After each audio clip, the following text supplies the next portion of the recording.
We can move on to Adalimumab following our infliximab discussion. Infliximab, as you remember, is an anti-TNF blocker, and at the time of its discovery and development, it had already proven something very extraordinary. That when you block tumor necrosis factor, TNF alpha, diseases driven by chronic inflammation could begin to loosen their grip. So pain could improve, swelling could settle, damaging inflammation in the joints, the bowel, skin, and other tissues could be brought under better control. And that concept worked really well and saw the drug being approved for various inflammatory disorders. But proving that a biological pathway can be targeted is really only the beginning of the story. Okay, because the real question now was, how do we make TNF blockade work as part of someone's actual life? And this becomes important because when you think of the indications that we listed in that infliximab discussion, these were chronic conditions, and treatment for them is not a one-time event. It takes weeks, months, sometimes even years to bring these disorders under control. Because think of it, right? A person with rheumatoid arthritis is not just trying to survive one painful flare. They may be trying to protect their hands, preserve their mobility, keep working at the same time, remain independent, and prevent permanent joint damage. Or someone with Crohn's disease, right? Trying to avoid hospital admissions, surgery, complications of the disease, so strictures, fistulas, and then the constant calculation of where the nearest toilet is. So after infliximab, the challenge became more practical. Could anti-TNF treatment be made easier to use repeatedly? Could it move beyond the infusion unit? Could it fit more naturally into a long-term life? And that is where Adalimumab changed the story. Originally marketed as Humira, it is a recombinant human IgG1 monoclonal antibody directed against TNF-alpha. And its job is to recognize TNF, bind to it, and prevent it from activating its receptors. But compared to infliximab, there were two especially important differences. Infliximab is a chimeric monoclonal antibody and is administered by intravenous infusion. Adalimumab, on the other hand, was developed as a fully human monoclonal antibody that could be given by subcutaneous injection, an injection into the tissue beneath the skin. And that may sound like quite a technical challenge, but in practice, it did change the experience of treatment. Anti-TNF therapy no longer had to be tied exclusively to an infusion chair, intravenous line, and a scheduled visit to an infusion center. After appropriate training, many patients could administer the drug themselves or have a caregiver help them with it. So the biological target had not changed, the central inflammatory pathway had not changed, but the way the treatment could fit around everyday life had changed for the better. Adalimumab received its first US approval in December of 2002 for rheumatoid arthritis. And this followed the earlier TNF inhibitors, etanercept and infliximab, and it became the first fully human monoclonal antibody approved by the FDA. Over time, it also became one of the most widely used biologic medicines internationally.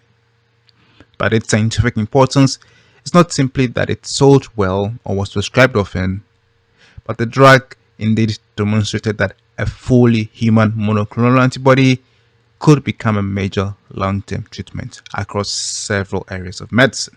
So rheumatology, gastroenterology, dermatology, ophthalmology, and all of these, of course, are different organs, different diagnoses, but one shared inflammatory signal, TNF.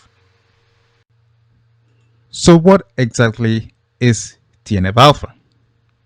TNF-alpha is one of the immune system's major signaling proteins, a cytokine that helps coordinate inflammation. In the right circumstances, it is useful. It contributes to the body's response to infection and injury.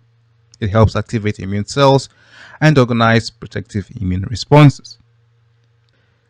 The problem comes when TNF signaling becomes excessive, misdirected, or persistently active. Then inflammation can begin to sustain itself. So for instance, in rheumatoid arthritis, that can contribute to inflammation of the synovium, the tissue lining of the joint, and that can lead to pain, stiffness, swelling, loss of function, and progressive structural damage. In inflammatory bowel diseases, so Crohn's disease or ulcerative colitis, TNF can contribute to immune cell recruitment, damage to intestinal lining, ulceration, and ongoing inflammation. In plaque psoriasis, it forms part of this intense inflammatory network that drives the rapid production of abnormal inflamed skin plaques that are characteristic of the disorder. In hidradenitis suppurativa, it contributes to a much more complex inflammatory process involving painful nodules, abscesses, tunnels beneath the skin, drainage, and scarring. And in non-infectious uveitis, inflammatory pathways involving TNF can affect structures inside the eye, and this can then threaten vision. Adalimumab works by binding directly to TNF-alpha. Let me try to break down this mechanism a bit more. We have established that TNF-alpha is produced mainly by activated immune cells, especially macrophages, although several other cell types can produce it as well. TNF first appears as a protein attached to the surface of that producing cell. Then an enzyme called TACI, or TNF-alpha converting enzyme, can then cut part of that protein away, releasing a soluble form of TNF into the surrounding tissue and circulation, which means that really TNF can signal in two forms: a membrane-bound form that remains attached to the cell, the producing cell, and a soluble form that can travel through the local inflammatory environment. Now, both forms can activate TNF receptors, of which there are two main types. TNF receptor 1, sometimes called the P55 receptor, and then TNF receptor 2, or the P75 receptor.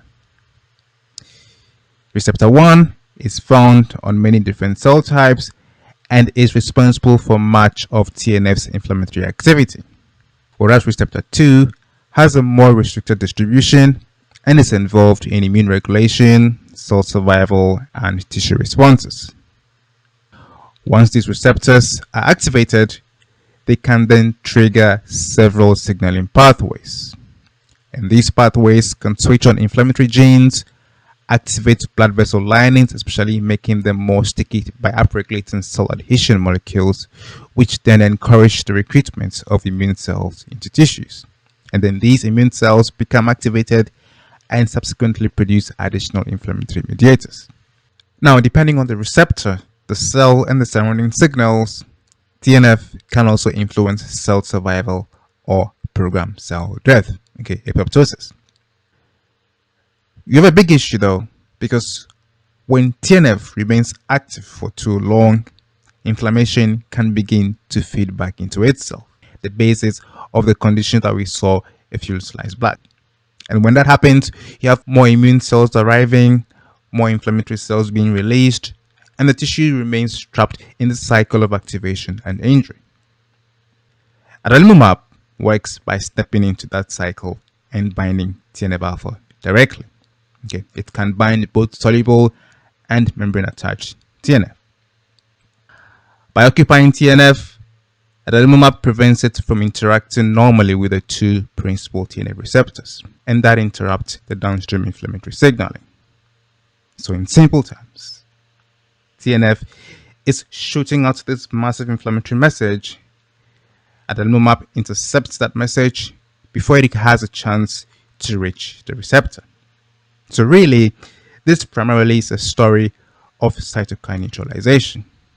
Although I must say that by binding to the transmembrane TNF, the ones that are still attached to this producing cell, the drug can induce antibody-dependent cell killing or complement-mediated cell killing to destroy those target cells, right? Those TNF producing cells, and then further add to the mechanism of action of this incredible drug. But of course, the significance of adalimumab lies not only in what it actually neutralizes, it lies in what its unique design at the time made possible. Remember that it is a fully human anti-TNF monoclonal antibody, and it's a medicine that can be administered under the skin. And it also set up this long-term treatment platform that could be used across several immune-mediated inflammatory disorders. Now, that sets us up now to discuss the approved uses, the formulations, and safety profile of this medicine. A reminder that I'm making these videos for educational purposes, and anything that I've said or will be saying is solely for academic purpose. Okay, so crucially, drug prescription information can vary widely and are updated regularly for any geographical locations. So always speak with your local clinician or refer to the local guidelines. Adalimumab, or Humira, which is the original brand name, is approved for a range of conditions that cuts across 4 main disciplines. So rheumatology, dermatology, gastroenterology, and ophthalmology. And specifically for conditions like the arthritis, so rheumatoid arthritis, PJIA or polyarticular juvenile idiopathic arthritis, and psoriatic arthritis, ankylosing spondylitis. Then the inflammatory bowel diseases, so Crohn's disease, ulcerative colitis, and then the dermatologic complications, so plaque psoriasis, hidradenitis suppurativa, and then certain forms of non-infectious uveitis, especially when steroids do not work in these scenarios. Now, note that some of these indications would include children as well, or adolescents, but the minimum age, the dose and schedule, and eligibility criteria differ from one disease to another. Adalimumab may also be used off-label in selected inflammatory disorders, and I've listed here Behçet's disease, granulomatosis with polyangiitis, and pemphigus, but this list is not exhaustive. And off-label simply means that the use of adalimumab in these disorders is outside the formal regulatory authorizations, right, for this particular drug and jurisdiction. Okay, and the evidence for use may come from things like clinical studies, specialist guidelines, case series, or experience in carefully selected patients, right? Now, adalimumab has become one of the most significant test cases for biosimilars in modern medicine. A biosimilar is quite like their already authorized reference biological medicine, right? Humira in this case. But because biologics in general are produced in living systems, a biosimilar is not described as an exact molecular copy in the same way that a conventional generic tablet, say acetaminophen or your common paracetamol tablets, may be. In fact, even for the reference biological drug Humira, there are batch-to-batch variations, okay, which is why developers must demonstrate that any dissimilarity, if you will, do not produce clinically meaningful differences in things like quality, safety, or effectiveness. One major advantage of biosimilars is their lower treatment costs, and that's because often the approval avoids repetition of any expensive clinical trials previously undertaken with the original product. And this also means that therapeutic indications data can usually be extrapolated to other indications already approved for that reference medicine, following, of course, comparability studies. But I do want to emphasize that this does not suggest by any means that every patient experiences a switch, right, from Humira to a biosimilar in the same way, and in fact switching to biosimilars can sometimes have a so-called nocebo effect. Right? Now, adalimumab is administered as an injectable under the skin and is often self-administered. So for many patients, that means the treatment could be conveniently organized around lifestyles. Okay, so rather than their life being organized entirely around treatment, they can now be able to sort of engage with the drug and use them, integrate it more into their lifestyle. So no more hospital visits for long IV infusions. But let's make this clear, right? Self-administration is still a clinical skill. So patients or their caregivers need to understand and know how to use the specific syringe or pen, choose and rotate injection sites, inspect the solutions for any precipitates or other anomalies, handle missed doses, store the medicines correctly, travel with it safely, and dispose of used needles or pens in an appropriate sharps container. The safety profile of adalimumab relates to the fact that although TNF contributes to harmful inflammation, okay, that is the basis of all these inflammatory diseases we are looking at, it also contributes, of course, to normal immune defense. So, blocking it may control inflammatory diseases, but it can also weaken parts of the immune system. And that is why adalimumab carries a boxed warning concerning serious infections and malignancy. And serious infections reported with TNF blockers in general include tuberculosis, bacterial sepsis, invasive fungal infections such as histoplasmosis, and infections caused by other opportunistic organisms. And some of these infections have led to hospitalizations or even death. Okay? And it will make sense that patients should not begin adalimumab therapy while they have an active serious infection.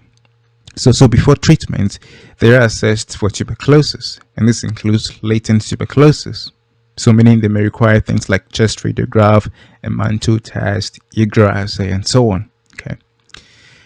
And when TB is identified whether latent or active, appropriate treatment is started before adalimumab, right? But screening is not a one-time guarantee, and patients still need to be monitored for signs of active disease during treatment, even when their initial test was negative. And this is because TNF, if you understand how TNF works in these infections, it plays an important role in forming and maintaining granulomas. Okay, this is pathology 101. And these granulomas are sort of organized clusters of immune cells that help to contain certain infections, and that includes tuberculosis. Okay. So when TNF is blocked, the immune system may become less able to keep latent organisms at bay, and that creates a risk of reactivation. Now, the malignancy warning here does not mean that every person treated with adalimumab is expected to develop cancer. Okay, it means that malignancies have been reported in patients receiving TNF blockers, and that particular pattern requires attention. So lymphomas and other malignancies, some fatal, have been reported in children and adolescents treated with TNF blockers. Leukemia has also been reported after marketing in patients receiving this class of medicine. A very rare and aggressive lymphoma called the hepatosplenic T-cell lymphoma has been reported in patients treated with TNF blockers, including adalimumab. Many reported cases occurred in adolescents or young adult males with Crohn's disease or ulcerative colitis. And a large proportion of those patients had also received thiopurine immunosuppressants, such as azathioprine or 6-mecoptopurine, either at the same time or previously. Now, that means something very, very important, that the risk cannot always be understood by looking at one medicine in isolation. Okay? The real clinical conversation includes the underlying disease, the patient's age, the severity and duration of inflammation, previous treatment, combined immunosuppression, infection history, cancer history and risk, and the risk of having the disease uncontrolled. Because severe inflammation in of itself also carries a risk. Other important adverse effects and precautions include injection site reactions, of course, which is one of the common adversities, really, because this is a drug that is given subcutaneously. And then we start having things like hypersensitivity reactions and, of course, hepatitis B reactivation. But there may be also abnormalities in bad cell counts, liver problems, lupus like autoimmune reactions, demyelinating neurological diseases, and new onset or worsening heart failure. Really, really important. And some of these events are really uncommon. Now, vaccination planning is something that is very important as well. In general, live vaccines are avoided while a person is receiving adalimumab because the immune response to the live organism may be impaired. And so non-live vaccines can generally be given, although the immune response may sometimes be reduced as well. Ideally, routine vaccinations should be reviewed and updated before immunosuppressive therapy begins. And the same planning becomes especially important during pregnancy, okay? Because if you understand that adalimumab, okay, is an IgG1 antibody, and like other IgG antibodies, it can cross the placenta, with transfer becoming more substantial later in pregnancy. As a result, an infant exposed before birth may still have detectable medicine in the circulation after delivery. So the timing of live vaccines for that infant should therefore be discussed with the pediatric or specialist teams. And the recommendation may depend on when the mother received the treatment, the product information being followed, the country, and the specific vaccine being considered. But of course, pregnancy decisions should also take account of the risks created by active inflammatory disease. Stopping an effective medicine can lead to a flare, and severe flare may itself create risk for both the pregnant patient and the pregnancy. The other drug I've listed here is etanercept, which is another TNF inhibitor and should not be used together simultaneously with adalimumab for obvious reasons, right? There's going to be a combined increased risk of these adverse reactions. Now, as adalimumab is a fully human antibody, okay, anti-drug antibodies occurs in only about 8% of treatment cases. Compare this to 28% for the earlier approved anti-TNF monoclonal antibody infliximab, which is a chimera of mouse and human.